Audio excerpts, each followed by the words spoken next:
केलेली ही पवित्र भूमी, शहापूरची पवित्र भूमी, या भूमीमध्ये आज आपण सर्वजण जमलेले आहेत. महासाहेब जिजाऊंना आणि छत्रपती शिवाजी महाराजांना वंदन करूया.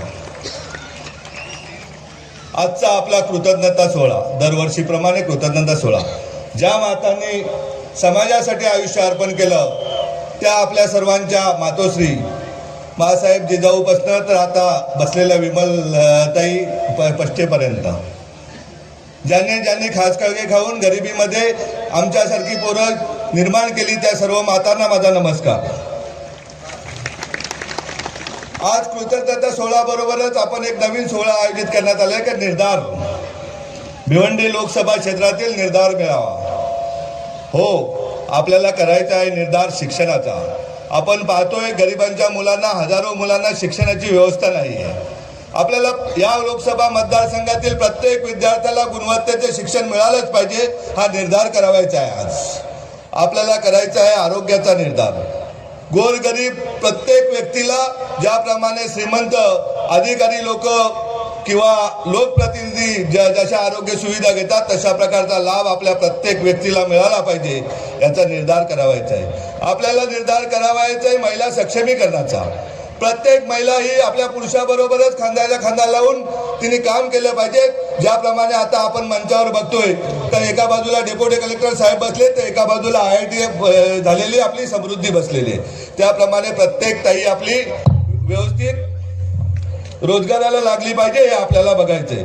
मग अगदी घर बसल्या तिला मुलांचे शिक्षण सांभाळून, घरची कामं सांभाळून जो रोजगार तिला देता येईल, उदाहरणार्थ साबण बनवणे, अगरबत्ती बनवणे, शॅम्पू बनवण्यापासून जो व्यवसाय ती सांगेल तो व्यवसायाचं ट्रेनिंग देऊन तिला आपल्याला तयार करायचे. त्याचबरोबर आपल्याला करायचं आहे का युवकांची बेरोजगारी. आज मोठा प्रश्न आपल्याकडे उभा आहे. त्या युवकांकडे घरोघरी पोरं शिकलेली विद्यार्थी आहेत, परंतु ही बेरोजगारी संपवण्याचा निर्धार करायचा आहे आपल्याला जिजाऊला. येत्या एका वर्षामध्ये कोकणच्या 5 जिल्ह्यामधून किमान 5,000 विद्यार्थ्यांना सरकारी नोकरी लागली पाहिजे, हा निर्धार करावायचा आहे आपल्याला. आणि का मिळू शकत नाही? आपल्या संस्थेच्या 45 अभ्यासिका आहेत. प्रत्येक 30 पोलीस अकॅडमी, 30 ठिकाणी गट क आणि ड चे ट्रेनिंग क्लासेस आहेत का जेणेकरून आपल्याला आपला विद्यार्थी घडलाच पाहिजे. आता माझ्यानंतर वक्तव्य करणार आहेत मोहिनी भारमलच्या सासूबाई. त्या कशा परिस्थितीमध्ये विद्यार्थी शिकला. मगाशी डेप्युटी कलेक्टर साहेबांना वेळ कमी होता, नाही तर त्यांनीही सांगितलं असतं कशा प्रकारे शिक्षण घेतलं. आज कुठेही कुणाला काळजी करण्याचं कारण नाही का बाबा अंथरुण पाहून पाय पसरा, असं कुठल्याही मायमाऊलीने किंवा वडीलधाऱ्यांनी आता विद्यार्थ्यांना सांगण्याची गरज नाही. जेवढे पाय पसरायची विद्यार्थ्याची ताकद असेल तेवढे अंथरुण उपलब्ध करून देण्याची जबाबदारी आपली आहे. तो निर्धार करण्याचा आजचा दिवस आहे. आज आपण पाहतोय महागाई प्रचंड वाढलेली आहे. ज्यांच्यावर आपण विश्वास ठेवतो ते आपल्या विश्वासाला तडा लावत आहेत. आज आपल्याला भिवंडी लोकसभाच का आपण निवडली? भिवंडी लोकसभेचा निर्धार मेळावा आयोजित केल्याबरोबर रत्नागिरीवरून फोन यायला लागले, रायगडातून फोन येत आहेत, ठाण्यामधून येतात, कल्याणमधून येतात, पालघरचा तर खूप आग्रह झाला की आपल्याकडे निर्धार मेळावा झाला पाहिजे. का लोकांना असं वाटतं का आज आपल्याला पर्याय म्हणून जिजाऊकडे का लोक बघतायत? त्याला कारण आहे दादांनो, तायांनो, मायमाऊलींनो. तर गेली 15 वर्ष एक शेतकऱ्याचा मुलगा, ST कंडक्टरचा मुलगा निलेश सांबरे आपल्याशी बोलतोय. त्यांनी 15 वर्षामध्ये ठरवलं का आपल्याला आपल्या भागाचा विकास करायचा आहे, आपला विद्यार्थी शिकवायचे, शिकून त्याला चांगल्या प्रकारची नोकरी मिळाली पाहिजे. आणि या जिल्ह्यातील नव्हे तर कोकणाच्या 5 जिल्ह्यातील कुठलाही रुग्ण उपचाराशिवाय दगावता कामा नये. आणि या नुसत्या निवडणुकीपुरती येणारे आश्वास नाही तर ठोस काम करण्याचं काम आपली जिजाऊ करते का आपल्या संस्थेचं महाराष्ट्रात नव्हे देशातील कुठल्याही पक्षाचे रुग्णालय नसेल असं आपलं सशस्त्र रुग्णालय आहे. कुठल्याही संस्थेचं नसेल. संस्था असतात आपल्याकडे, आपल्या नावाने दुकान मांडून कोट्यावधी रुपये जमा करणारे. उद्या एखादं रुग्णालय करायचं झालं 10 कोटीचं तर त्याच्या नावाने 100 कोटी रुपये समाजाकडून वर्गण्या घेणारे आपण बघितलेले आहेत. परंतु जे कष्टाचे पैसे येतात त्या कष्टाच्या पैशाचा उपयोग हा माझ्या समाजाच्या आरोग्यासाठी झाला पाहिजे. अगदी NICU पासून ते कॅन्सर. आज येतानाच बाबांनी गंमत सांगितली का आज आपल्या हॉस्पिटलमध्ये 8 किलो वजनाची गाठ एका रुग्णाच्या पोटातून काढली, ती कॅन्सरची. त्याच्याबरोबर जे आले होते ते पार पडून गेले, फॉर्म भरले का उद्या हा रुग्ण मिळाला तर. पण परमेश्वर किंवा आपल्या सगळ्यांच्या आशीर्वादाने तो रुग्ण एकदम सुखरूप आहे. आज येताना दुसरी एक गोष्ट सांगितली. भिवंडी तालुक्यातल्या भारोडी गावचे एक नागरिक होते. आमच्याकडे एक ॲडव्होकेट मॅडम होत्या. त्या मॅडमचे सख्खे मामा 8-8.5 तास त्यांच्या ऑपरेशनचे लागले. दादांनो, आज लीलावती सांगा, बॉम्बे सांगा, टाटा सांगा, या सगळ्या हॉस्पिटलला ज्या सोयी सवलती आहेत त्या आपल्या जिजाऊच्या रुग्णालयामध्ये आहेत आणि त्या रुग्णालयाचा लाभ आपल्याला आम्हाला सर्वांना घ्यायचा. आणि या सर्व सोयी कष्टातून आलेल्या पैशातूनच होत असतात. नाहीतर आपल्याकडे भिवंडी लोकसभा क्षेत्रात सांगायचं गेलं तर कुठलाही महोत्सव असो, कुठलाही कार्यक्रम असो, कुठलाही समाजाचा कार्यक्रम असो, त्याच्या नावाने कुठेतरी गोडाऊनमधून दादागिरी करून पैसे घेतले जातात. कुठल्या तरी पुढाऱ्याचा फोटो लावण्यासाठी तो मोठ्या प्रमाणात खंडण्या वसूल करून त्या मंडळाला देत असतो. तशा प्रकारची आपली जिजाऊ नाही. जिचं नावच जिजाऊ आहे, जिने वास्तव्य या शहापुरात केलेले, त्या जिजाऊच्या कुठेही अंगाला डाग लागणार नाही. ही जबाबदारी आपली आहे. आज आपल्याला निर्धार करायचा आहे. मला खूपसे लोक प्रत्येक तालुक्यामध्ये मिटिंग घेत असताना भिवंडी लोकसभा क्षेत्रात सांगतात आपण निवडणुकीला उभे राहायला पाहिजे, आपण निवडणुकीला उभे राहिले पाहिजे. त्याच गोष्टीचा आज विवंचना करण्यासाठी मी आपल्यासमोर उभा आहे. निवडणुका तर मी अनेक वेळा पत्रकारांना सांगत असतो. मागच्याच मला वाटतं महिन्यापूर्वी शहापूर येथे एक मीटिंग झाली, प्रेस कॉन्फरन्स झाली. तर निवडणुका हा आमचा धंदा नाही, आमचा व्यवसाय आहे आणि व्यवसायातून आलेल्या कष्टाच्या पैशातून आमचा समाज उभा राहिला पाहिजे. जो मुंबईच्या बाजूला समाज आहे, 5 जिल्हे, आजही आम्ही हॉटेलमध्ये काम करणारा वेटर, आम्ही गाडी चालवणारा ड्रायव्हर, आम्ही घरात घरकाम करणारी बाई, आम्ही घरात जेवण बनवणारी बाई, आम्ही हे चित्र सगळं आम्हाला बदलायचे आणि त्यासाठी जिजाऊ काम करते. परंतु जेव्हा जेव्हा या देशामध्ये अनाचार चालू होतो, अंधाधुंद चालू होतो, त्यावेळेस आपल्याला काही निर्णय घ्यावे लागतात बंधू भगिनींनो. तर त्याला विलास असतो, पट्टा असतो. आपण सांगतो का राजकारण हे घाणेरडं क्षेत्र आहे आणि भिवंडी लोकसभा तर आपल्याला सर्वांना माहितीच आहे. मी परवाच येत असताना 2 तरुण पडद्यामधून माझ्या गाडीत बसले. येताना ते मला दाखवतात, ही या पाटीलची साईड, एवढ्या मोठ्या उपनेत्यांचा भाऊ आहे, ती बंद पाडली. त्याच्या पुढे आल्यानंतर दाखवली वडवलीजवळ फाटा आहे, तिथे काही एका गुजराती माणसाची साईड, ती बंद केली.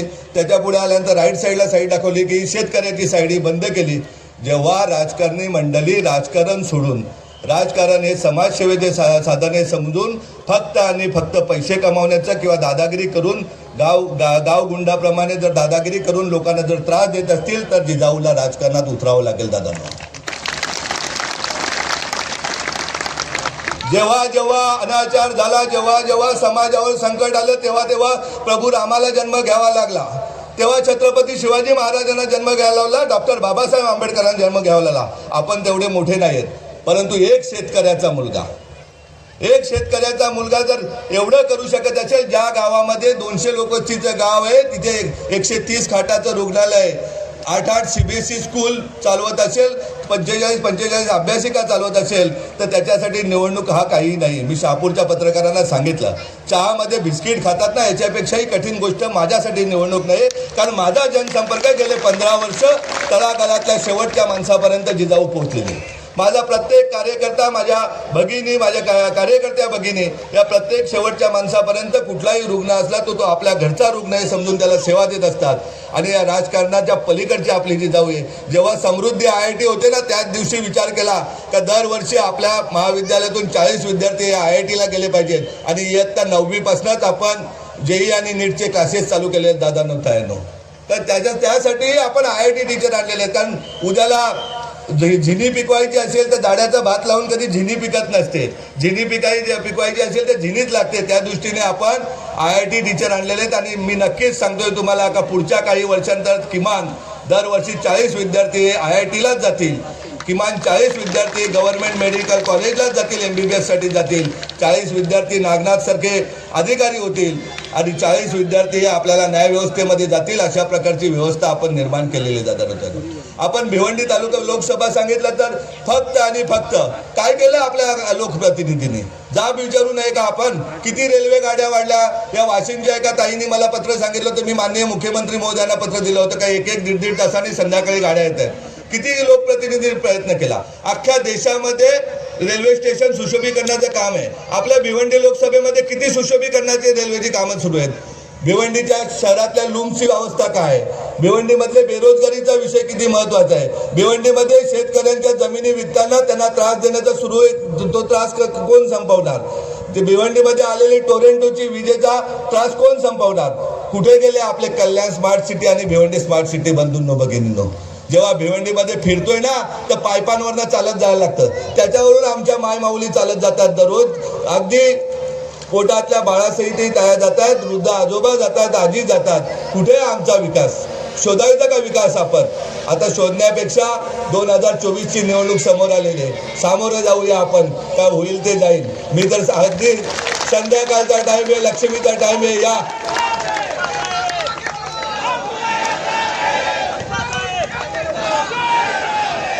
तुम साथ है इसलिए मैं बात बोल रहा हूं.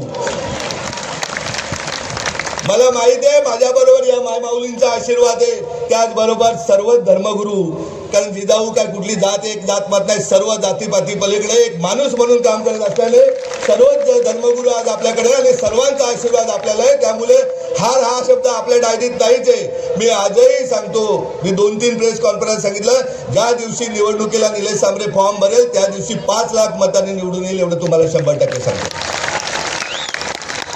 कारण निवडणूक काय माझ्या मुलांना खंडा वसूल करण्यासाठी मी निवडणूक नाही लढणार.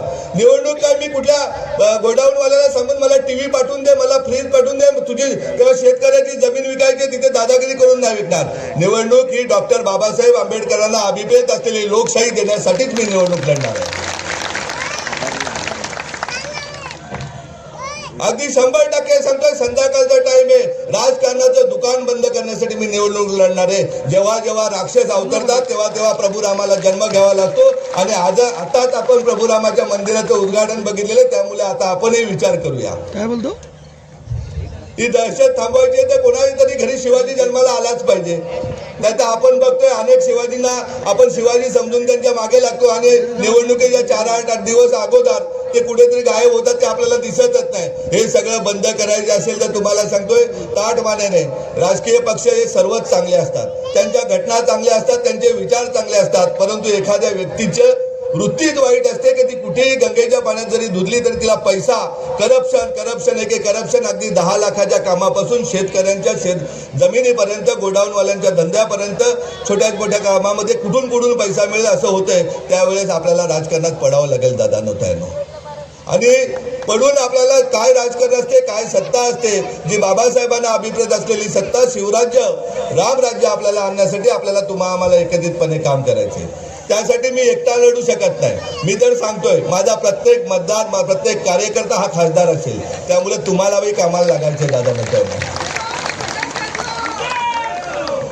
जर मी स्वतःच्या कष्टाच्या पैशाच्या कमाईतून जर माझं स्वप्न आहे का कोकणच्या 5 जिल्ह्यामध्ये रुग्णालय उभी करायची, प्रत्येक तालुक्यामध्ये एक सीबीएसई स्कूल करायची, अगदी भिवंडी लोकसभा क्षेत्रामध्ये 10 सीबीएसई आपल्याला उभा करायचे, आता 2 आहेत, आणखीन 8 आपल्याला उभ्या करायचे. गरिबांची मुलंही चांगल्या प्रकारे शिकली पाहिजेत, त्यांनीही स्वप्न पाहिली पाहिजेत आणि त्यांच्या स्वप्न पूर्ततेसाठी आपण लढलो पाहिजे. तर तुम्हीही साथ दिली पाहिजे. तुम्ही जर साथ दिली तरच मला निवडणूक शक्य आहे. तुम्ही सर्वांनी नुसत्या काय आमच्या मंचावरील मंडळींचे आशीर्वाद आणि मी माझी बडबड याच्यावर नाही, महत्वाची गरज आहे तुमची. तुम्ही जर तनामनाने माझ्या बरोबर राहिले, आपल्याला धनाची गरज नाही, कारण आपण त्या धनाच्या विरोधात आहोत. त्यामुळे तनामनाने तुम्ही बरोबर राहिले, पूर्ण ताकदीनिशी ज्याप्रमाणे आजचा कार्यक्रम तुम्ही सक्सेस केला, त्याप्रमाणे प्रत्येकाने विचार केला पाहिजे का मला खासदार व्हायचं. प्रत्येकाने ठरवलं, प्रत्येक ताईने ठरवलं, प्रत्येक दादाने ठरवलं, तर मला वाटत नाही कुठलीही गोष्ट अशक्य आहे. सर्व पक्ष चांगले, ज्या पक्षाला आपले विचार पटतील, का राजकारण हा व्यवसाय न होता सामाजिक काम आहे आणि समाजाला साथ दिली पाहिजे. जो पक्ष उशीर खूप झालेले, आपल्याला महापती साहेबांना ऐकायचे आणि मोहिनी बारमलच्या सासूबाईंचं पण ऐकायचे, आणखीन 2-3 विद्यार्थ्यांचे विचार ऐकायचे.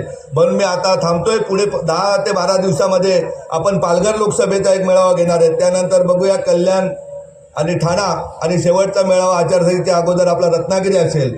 ज्या वेळेस आणि ते माजेल त्या वेळेस आपल्याला आम्हाला प्रत्येकाला घराघरामध्ये शिवाजी जन्माला घालावं लागेल, जिजाऊ जन्माला घालावं लागेल, एवढं सांगतो आणि मी थांबतो. जय हिंद, जय महाराष्ट्र.